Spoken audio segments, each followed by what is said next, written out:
Hi, it's Michelle Austin from the Lead with Impact podcast. We all know that feeling of being alone and isolated in business. It's tough out there, and it's easy to feel like you're the only one struggling while navigating the business world. But the good news is you're not alone. The Lead with Impact podcast is all about learning from others who have been there and done that. We interview inspiring guests who share their stories, trials, and triumphs so that you can learn from their mistakes and map out your path to success. Each week, we'll bring you inspiring stories, valuable insights, and actionable tips from other business people who are leading with impact.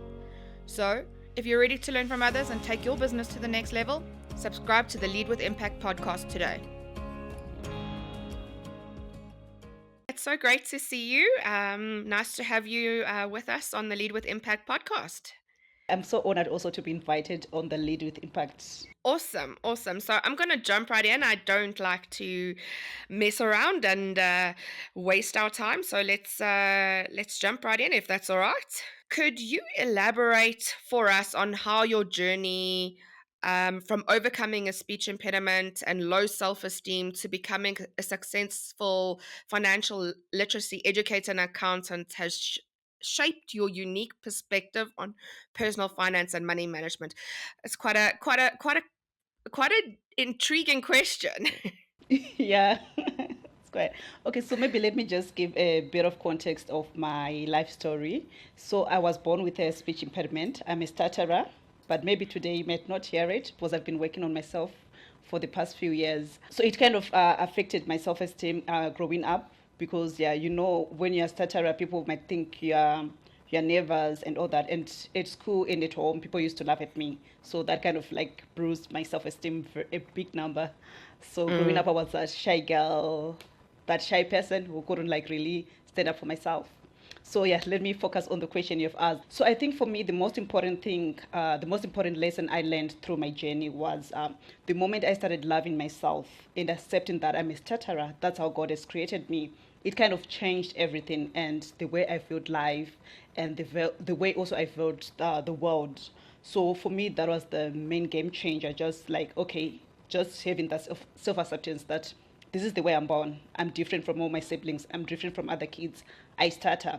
That's the way I am. So I think also like changing that perspective of believing in myself and owning my story. Like, okay, this is Tarie. She's a stutterer. That's how she is.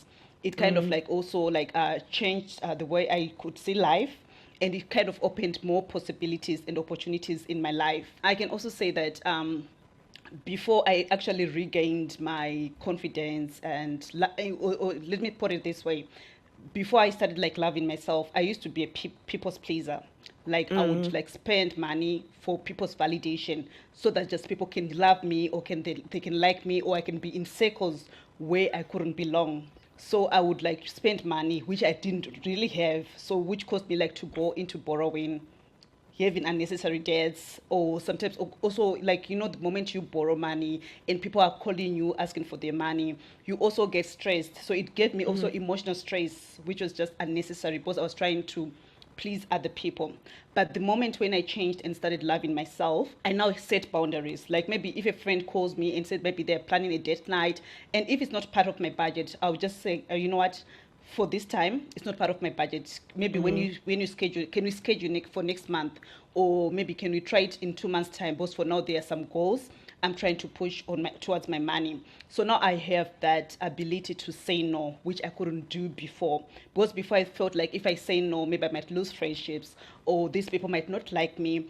Also, like you feel like maybe people might judge you, like, okay, maybe she doesn't have money, but sometimes I might not be having that money. So why should I pretend like I'm having it? So now I'm in that space, like, okay, if it's not part of my plan, if it's not part of my job, sorry, if it's not part of my plan or my budget, then it is what it is. So changing that narrative has helped me to pass on the lessons to others who are also struggling, like maybe in loving their money or having that relationship with their finances towards their money journey. Yeah. Absolutely love that. It's so powerful when you can take lessons that you've learned yourself and empower other people by sharing those lessons. So I really love that story.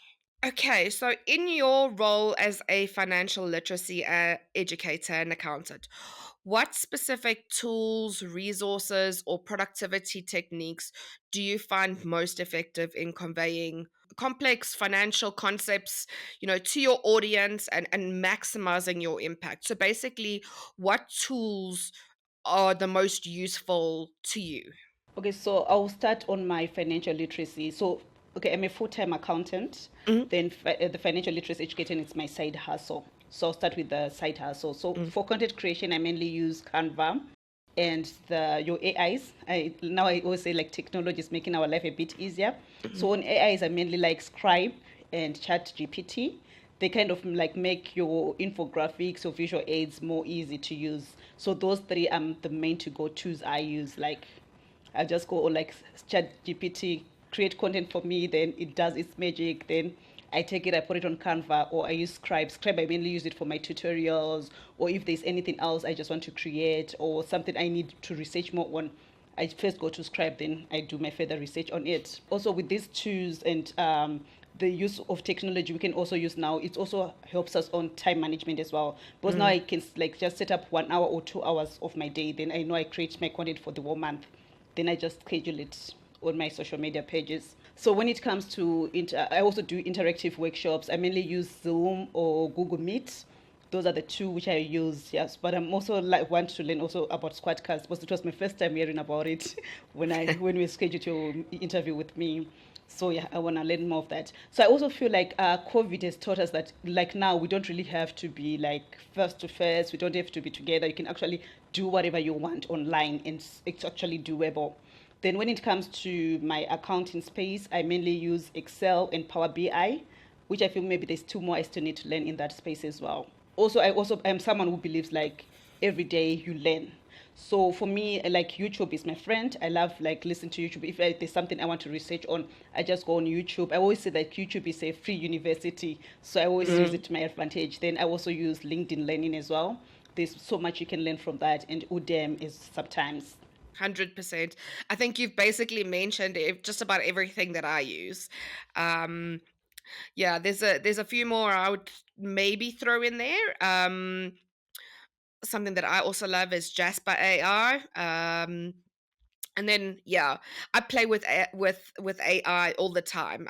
It's so powerful, and it's changing constantly. It's similar to ChatGPT, but it does content rewriting. You can get it to help you with blogs. You can help Google ad keywords. Marketing stuff. It's a great tool to explore. Yeah, it does obviously cost money, but also with ChatGPT, I love the paid version. I use it all the time. I love the fact that I can connect it to different apps. I can connect it to the web, so you can search websites.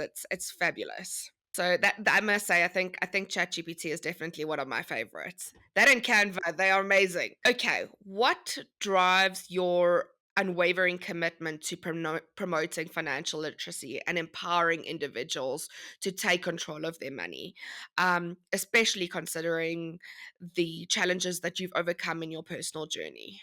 So for me, I believe this is my purpose. Because when I got this idea, it was in 2019, 2019. It's just a few years from now, yeah. It was the time when I was like really deep down, like searching for my purpose. Like, okay, is this all this to life? Like, I was just born and I'm this shy person. I can't do anything. My career is not really progressing. Like, I was just like really thinking, okay, is there more to life, or this is all just what it is? So I remember in 2019 when I was just like, okay, I think I need something to add more on my streams of income. I started tutoring accounting, because accounting was my favorite subject, like since when I was in grade 5.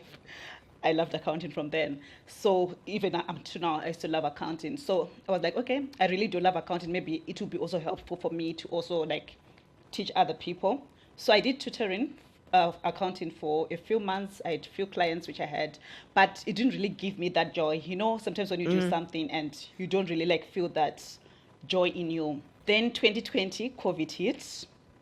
And I noticed that many people got retrenched, many people got salary cuts. And when you go to social media, you'd see many people were really stressed, depression was on its peak. And when I looked deeper into it, many people, the reason why they were crying, it was because they didn't know when their next meal was coming from. They had no savings to their name. It was like living from hand to mouth. So on Yes. that, I realized that, you know what, the subject of money, it's not very popular in many households. It's not like many families who are comfortable sitting on their table talking about money. It's like a taboo in many households. So that was I 100%. noticed, like, okay, financial literacy, it's lacking. It's lacking on many households. So that time I was like, okay, is there anything I can start like teaching about money? Then also looking at my story, I was like, okay, I'm someone who was not really good with the money. But that time in 2019, I was making some changes on my financial journey. So that time I was like, okay, I think this is something I can actually like make an impact to the world. And I think this is actually my calling. This is something I can actually do. So I started like, okay, first little researching and all that. And that time I remember I started a WhatsApp group. Then I started doing lessons on financial literacy, and the traction was very good. And when people like come back to me and saying, you know what you're saying, it's something we kind of know, but because we don't talk about it, we don't do it. But your lessons are really helping us and all that. So with that, I started like, okay, realizing that okay, this is actually making an impact in people's lives. And when you see someone okay saying, you know what, I had this debt which was bothering me for many years, but now because of your lessons I managed, like, okay, in 6 months I managed to pay off this debt. Or maybe when someone says, you know what, because of your lessons I managed to start this stream of income, I'm no longer worried too much of money in my household, because now I'm able like to send my schools to this to send my kids to the schools they want. I'm also able like to save, or maybe I'm now saving to buy that property I've been wanting to buy for so many years. With that also, and with me also, when I do my teachings, I always put on my personal stories, because I made loads of money mistakes, because this is a subject, remember, we are not taught in school. It's Yeah. not taught anyway. You kind of self-taught yourself. And from many times, it's when you make mistakes, that's when you realize that okay, I should not continue doing the same thing. But for me now, I'm giving, like, especially I also love teaching kids as well about money. So I, like, when I'm teaching kids, I'm making them like not to make the same mistakes I've made, but now I'm giving them a way to start from, which I didn't have the privilege of getting. So I also believe like my job is to remind everyone that money matters and they must be in charge of it. 100%. Yeah. So I recently decided to start that journey with my son, who's almost 10. I think it's time because he, as my parents used to say, he thinks money grows on trees. And so we started to try and teach him a bit of budgeting and stuff like that. And something that's come in quite handy is I don't know if you know the book by Robert Kiyosaki called Rich Dad Poor Dad. Yeah, he's got a game called the cash flow game. So we've been playing that with our son to try and get him to understand the concept of budgeting. You've only got a certain amount of income, and you have to then decide how you're gonna, you know, spend your money. So you've already got this much that you're paying for a car and this much that you're paying for a house, and then oh look, you have this event that you have a baby, and now you need to try and fit that into your budget, or you have this opportunity for this investment. Do you take it? Do you sell it? Do you buy it? Yeah, so it's been quite an an interesting time, and like you say, kids are not taught that at school. Nobody comes out of school with that sort of life experience or that life skill, because it really is a skill. I'm going to skip because you mentioned failure and challenges. So I think it's quite pertinent that that I cover this question now. So could you discuss with us a specific challenge or setback that you faced on your path to becoming a financial literacy educator and accountant, and how you transformed that experience into a stepping stone for your personal and professional growth? So I'll start with the challenge I faced when I started like my side hustle in 2020 of being a financial literacy educator. So I used to tell myself stories that okay, I'm a stutterer, I'm not really good enough, and no one will be interested in listening to a stutterer, right? And so that kind of like the first days I used like even to turn down, like maybe if people invite me maybe to do a collaboration online, then I would just turn it down because I didn't have the courage to to talk like the way I'm talking now. Yes. And also the other challenge which I faced was comparison. I used to compare myself with, like, Robert Kiyosaki. Like, for how long has he been in the business? I knew him, I think, Exactly. when I was 12 years. Exactly. That's long From when I when I was was a just gone kid. back. And there's no way I can compare myself with someone who has started business 30 years ago, and me, I'm just starting. So there's no way to compare. I would compare myself and feel confident about it. So I used to compare myself, like I used to go to people who started this journey like 10 years ago, 15 years ago, and I would want to compare myself with them. And without realizing that, okay, I'm just adding more salt to a wound, was I'm still in the phase of an infant, and these guys have already like learned to walk, and they've been in this business for a long time.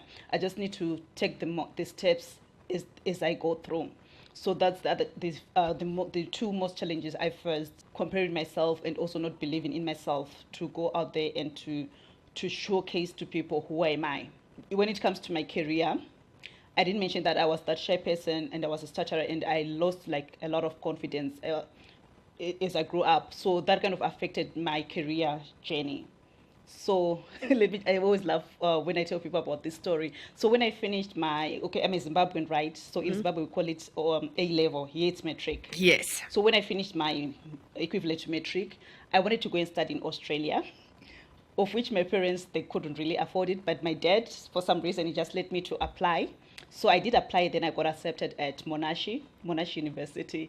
Then, yeah, when it comes to time to make the payments and all that, money was not there, which I also felt like, I think I was also a bit of selfish, because I'm born in a family of 6, and I got 4 siblings below me who still wanted to go to school. So when that happened, I think I was also just a stubborn person, and I also felt like, okay, even if I go to any other university, I'm a stutterer, I will still not get a job, because no one will hire someone who stutters. So I didn't even apply on local universities and all that. And time flew by. And like when I relocated to come here to South Africa, the only job I could find was working in a call center. And you know how call centers are, the money is not that Yes. much, and you need to earn commission. And for you to earn commission, you need to be like speaking very well to convince people to pay. So I struggled with that space because I couldn't convince people. Time moved by. Then I think when I was 27, I did a reality check on myself, and I was like, no, I'm a bitter person. I'm an angry person. Nothing is really working for me. Like, I don't have any qualifications and all that. So at 27, that's when I registered with UNISA, and I started my BCom degree. I started my BCom degree, but when I look back, I'm always like, I always smile and say, okay, I think that was the best decision I made for myself, because when I completed my degree after 4 years in 2016, I was 31. That's when I graduated. I think that kind of like gave me that boost in myself that, okay, I can actually start something and finish it, and now I've got a degree. So with that, it kind of like helped me in my career journey, because the moment when I was employed at the company where I'm working now, I joined as an admin clerk, because remember that was the time where also I didn't have any qualifications, so I was an Yes. admin clerk. But I still had that dream that I wanted to be an accountant, and I kind of pursued it, that I still want to be an accountant. Then, yeah, I finished my degree, and I was kind of growing myself within the organization. Then in 2019, I was like, okay, this other day I was just so frustrated, and I was looking through the job portal for the company I work for, and I was like, most of the jobs which were there, they were written like SEMA. Then I'm like, I don't really know what this SEMA is, but I want to study it. Then I told my boss that, you know what, I want to register for SEMA. Then I was like, okay, that's fine. The company will pay for you, just write your motivation and whatever. Then I did that, and yeah, they paid for my studies. So in 2019, I started my SEMA. Then this year, that's when I completed. Now I'm a certified management accountant. Wow. So with that, it kind of helped me in my career journey, because that time when I started my SEMA, I kind of also went to my manager and asked them like, okay, I've passed my first level. I want to be an accountant, but I'm not really qualified. But can I maybe shadow the accountant who is there and just learn what they are doing and all that? Then they agreed to do it. So they trained me for the whole year. And when an opportunity came, I got the promotion. to be an accountant. So with that, in my career space, I still feel like I've got an imposter syndrome, because I still have that kind of comparing myself. Like when I compare to other people, like who go the normal route of going to the university, they join as management trainees and they get all the proper training. But when I look at myself, like especially when I'm in meetings, I'll be feeling like, okay, I think maybe I don't really qualify to be here, because with me, I kind of grew myself up, and I've kind of like learned this when I was older and all that. It's still something which I'm still working on, but now it's getting better, because I'm now, okay, I also ended because I did my degree, I completed my CIMA, so I should be here because Exactly. I worked so hard to get it. So yeah, so for me, I feel like that kind of like and I can still go back, like also like for me also loving myself, it kind of helped me to believe in myself, and like, okay, you can actually do this, you can actually pass, you can actually start something and finish it. And obviously there are also people who are there who saw that potential in me, and they were there to groom me to be where I am today. I'm just so grateful for all those managers. And also like when I started my business, I remember I would like phone my friends and ask them like, you know what, guys, I've got this live session on Facebook. Can I please just yes, and you guys can just listen to me, and they'll just agree, like take their 5 minutes just to listen to me talking, and they'll just say, yeah, you know what, you're doing so well. And when I would go there out there to join online, they would just like, okay, we're just gonna join to support you, and they will be sending the likes, loves, and all that, and that would like kind of boosted my confidence. And so I just want to say like it's possible. And for me, I feel like also like the moment when you just start believing in yourself, it kind of like opens all the other opportunities which you're not even seeing, because because before I was like kind of holding myself backwards and not like talking and going out there to reach those opportunities which were in front of me. 100%. Love, love, love your story. And I think something that kind of rings out to me is that you're never too late. It's never too late to pivot and do something completely different. I mean, at my age, almost 40, I've started this podcast. It's also about me for leading with impact, having that impact on people's lives, helping those side hustlers and entrepreneurs, to learn lessons so that hopefully they don't have to make the same mistakes that I did or my guests did. So that for me is what it's all about, and that's why I love that challenge and that failure question more than anything. um, So I think the world is evolving at such a rapid pace. So I think even financial education and literacy is changing. It's kind of like everything's evolving. So how do you see your role, as an author and as an educator evolving, and what what sort of approaches or innovative approaches are you taking to or planning to implement to make sure that you keep up with the pace and continue to make or to have a meaningful impact? Yeah, when I think of that, I always say like, you know what, it's so scary. The world is so evolving. Like the time when I grew up, things were not like this fast paced. Like now, is the way it is happening. It's just so scary. But anyway, it is what it is. We need to keep up with the times. So for me, like from the technology advancement, I think when it comes to my books, I'm an author. I've written 2 books of financial literacy for kids. The other one is for teenagers, and the other one is for your 8 to 12 years. So like now my books, I'm still selling them in hard copies, but now I'm thinking, okay, with also this advancement we are having in technology, I think it's also time I need to like release ebook and then audiobook. It's something which I'm still working on. I'm hopefully next year I'll be able to release it. So that in terms of my books, because I'm thinking with the way things are moving, it's Mm, very few people who still want to read the hard copies. Like if you look at your AMA 2000 generation, they prefer listening to the books yes. or just rolling it on their phone. It's just our generation which is still backward. We still want the hard copies, but I'm thinking if I move in that space, I might also push my book sales. Then, in terms of my learning platforms, I'm working on an online platform. When I started this year, I was hoping that I'll be able to complete it by this year, that online platform, so that it goes live. But yeah, there were some hiccups which happened. So I'm hoping by next year, I'll be able the online platform will go live, so that at least people, they'll just go like register online and do all that. And I'm also working on having like classes, like lessons on Udemy and your, is it Skillshare, your Skillshare as well. And yeah, so that's what I'm really working on. But yeah, if you have many maybe other ideas you have, I'll be.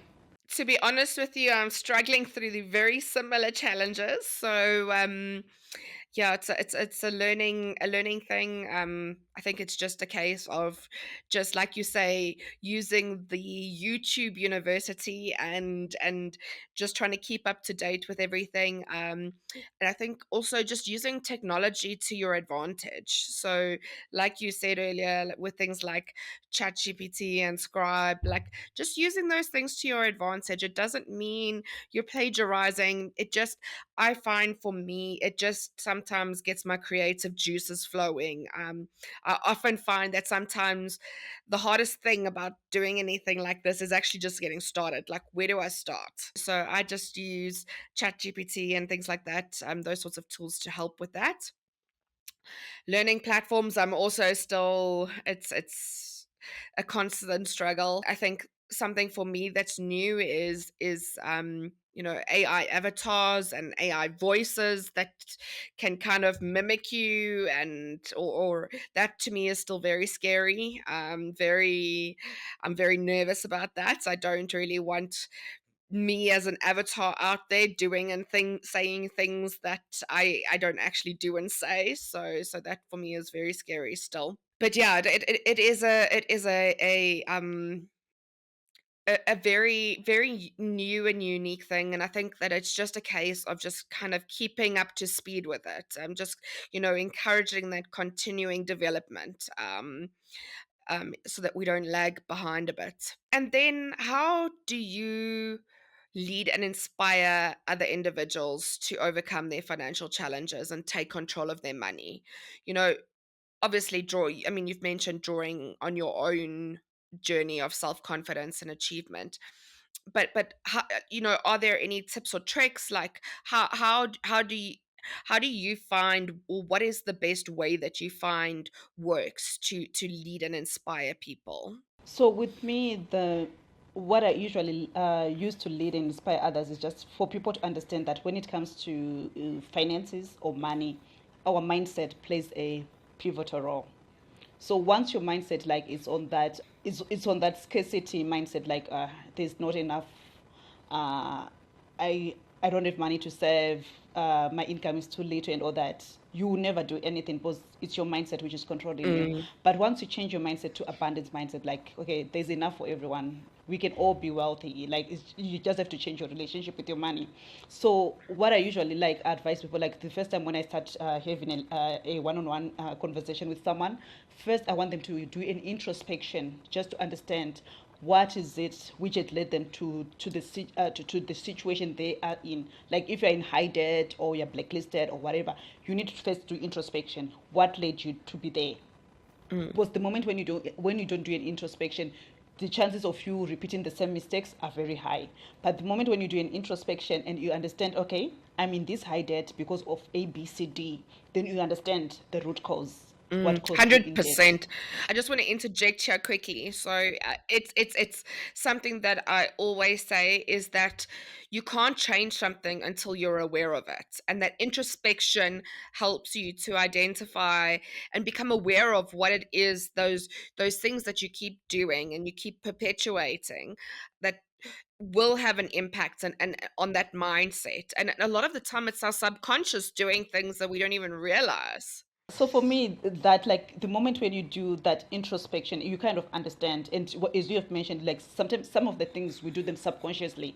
So with me, I remember I had that toxic relationship with my money, and when I like started like digging deeper, like why do I have this toxic relationship with my money?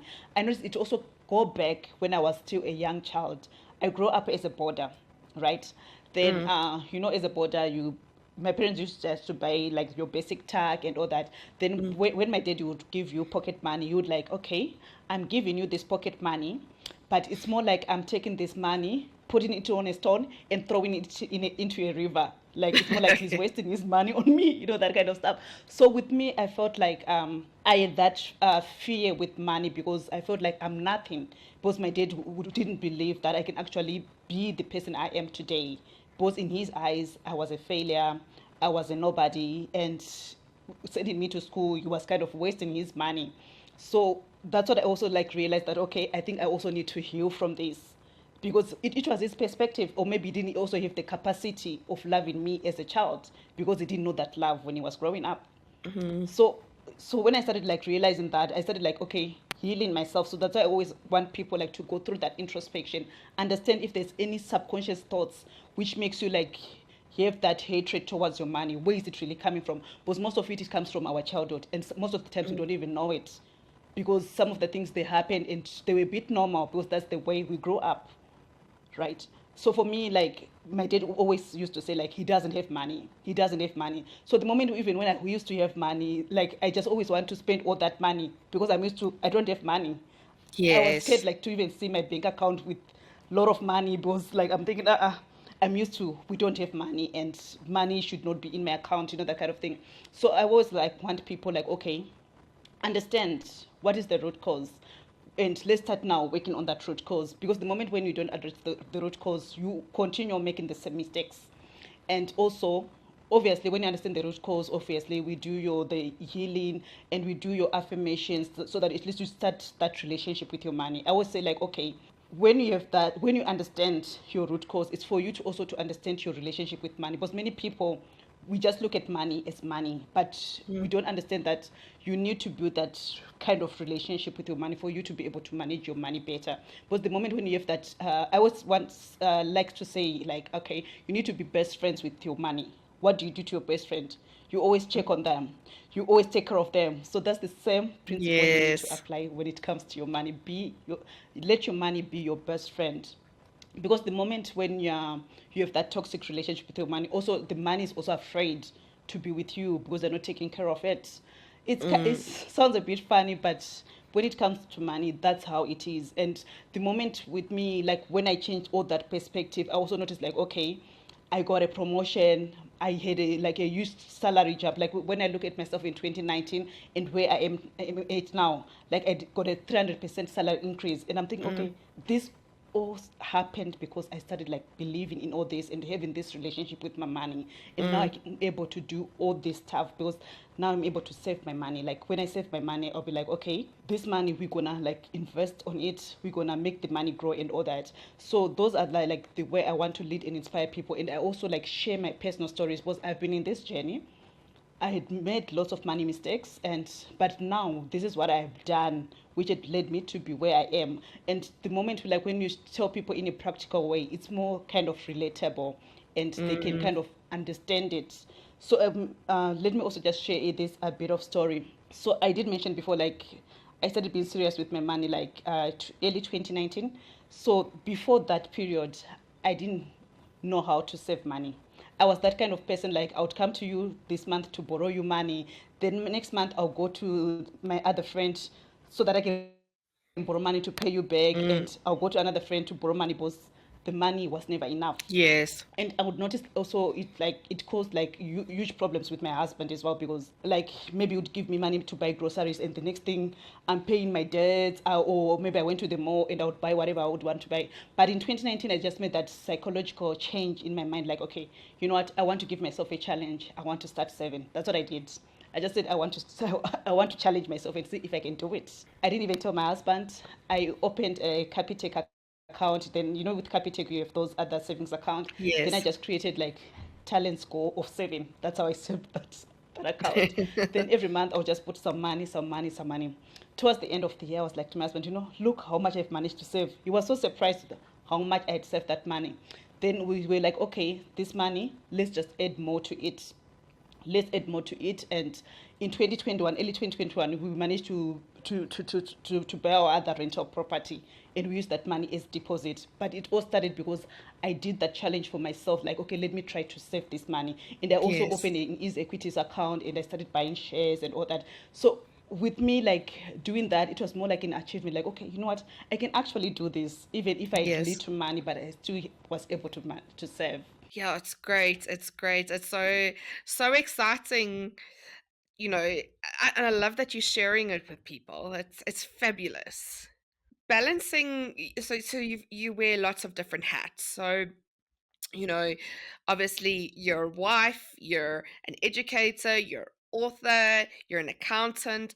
So balancing all of those roles is obviously quite demanding. How do you prioritize your mental health and well-being, and how do you practice self-care to ensure that you can manage that energy and that enthusiasm that you need to be able to inspire people effectively? Yeah, that's kind of a tricky one. But with me, I think also I got to understand that Rome was not built in a day. Like it took many years for Rome to be built. So, okay, obviously I've got my full-time job, which I always say that requires maybe 10 to 12 hours of my day because I Yes. need to wake up to drive to work and do all that stuff. So obviously that's the main priority because that's where my major income really come from.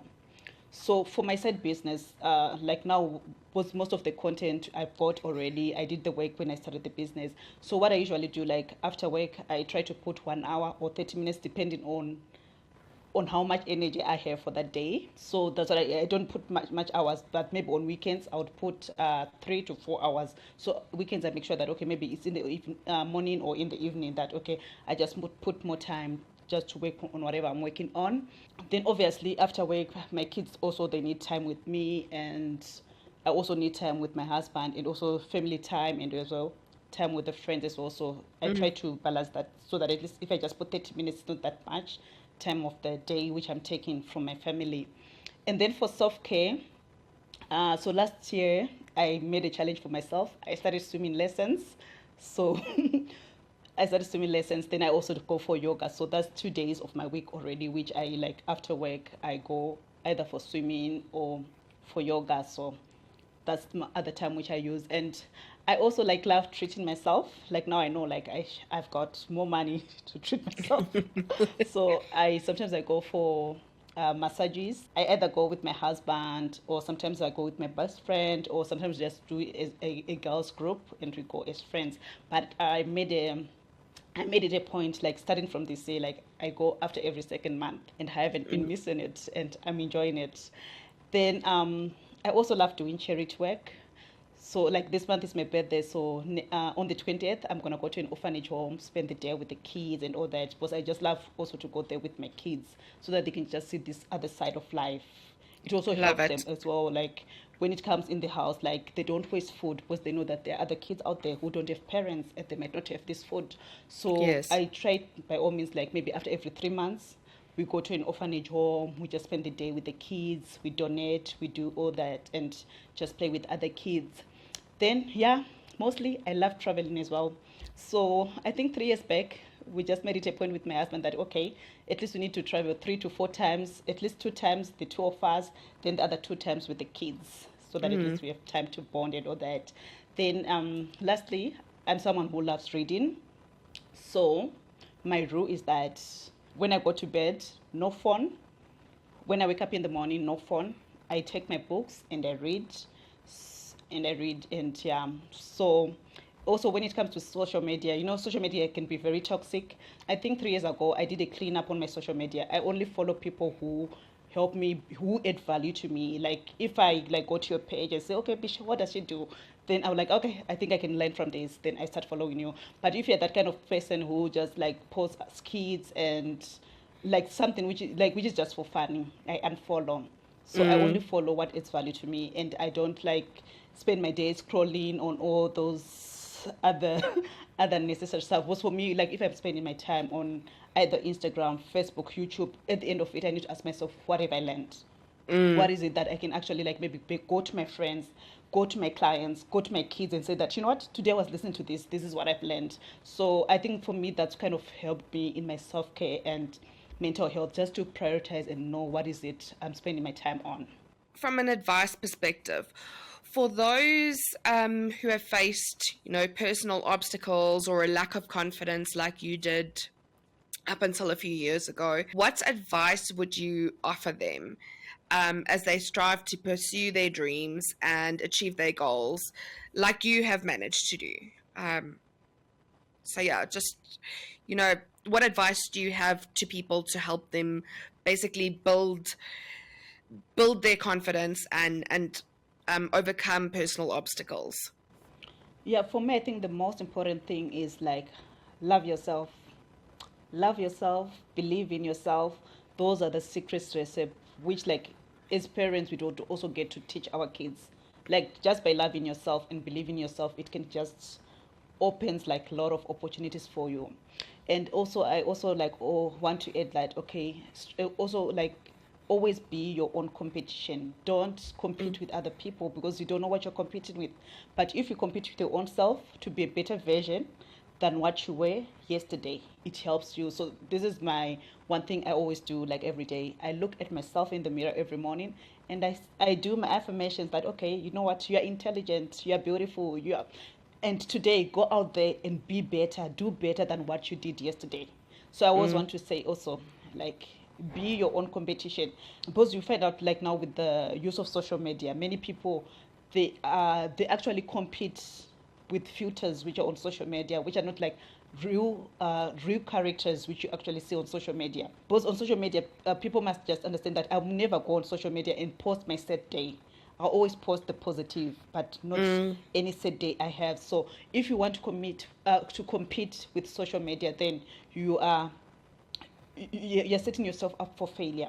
But always compete with yourself, because there's only you, and you can always be better than the way you were yesterday if you start believing yourself, if you start loving yourself, and if you put in that work that you want to be better than the way you were yesterday. So for me, I think that's the advice I can leave for people, like, love yourself, believe in yourself, and be your own competition, and always affirm positivity towards yourself, because that's only you in this world. 100%. I love that. Absolutely love that. So something that somebody told me recently, so a couple of years ago, I had a coach that insisted that I put a sign all over my house that says I am worthy. It's amazing how just that small thing can really make a huge impact. And then I actually spoke to somebody the other day, and a coach of hers actually recommended that she, for a month, so it doesn't need to be forever, but for a relatively short period, every day you spend a minute or two while you're brushing your teeth and you go, I love you. I love you. And looking at yourself in the mirror and telling yourself that you love you. She said, she thought it was absolutely ridiculous. But just after one day, she said it had made such a huge impact. It's incredible what those small things, small changes can have. Just in closing, as somebody who has truly triumphed over adversity, and you've made a significant impact in the field of financial literacy, how can individuals who are interested in your learnings or your teachings, how do they connect with you and learn more and be part of your mission? Okay, so people can actually reach me on all my social media pages. It's Let's Talk Finances with Tarie. That's on YouTube, my website, my Facebook, and Instagram. It's all Let's Talk Finances with Tarie. And maybe if there's anyone who's interested in getting my books, they're on Amazon and Take a Lot. And the titles of the books, it's What School Never Taught My Daughter. It's a yellow book. And the other one is Making Sense with Your Sense. It's an orange book here with two kids on the cover. Maybe if someone wants to reach out, maybe they want one-on-one coaching, they can email me on info@letstalkfinanceswithtarie.co.za. Okay, perfect. Thank you so much. Tarie, it's been an absolute pleasure to have you. Thank you so much for your time. And I hope that everybody follows you and that they've learned a lot from our session today. Okay, thank you so much, Michelle. It was just such an honor.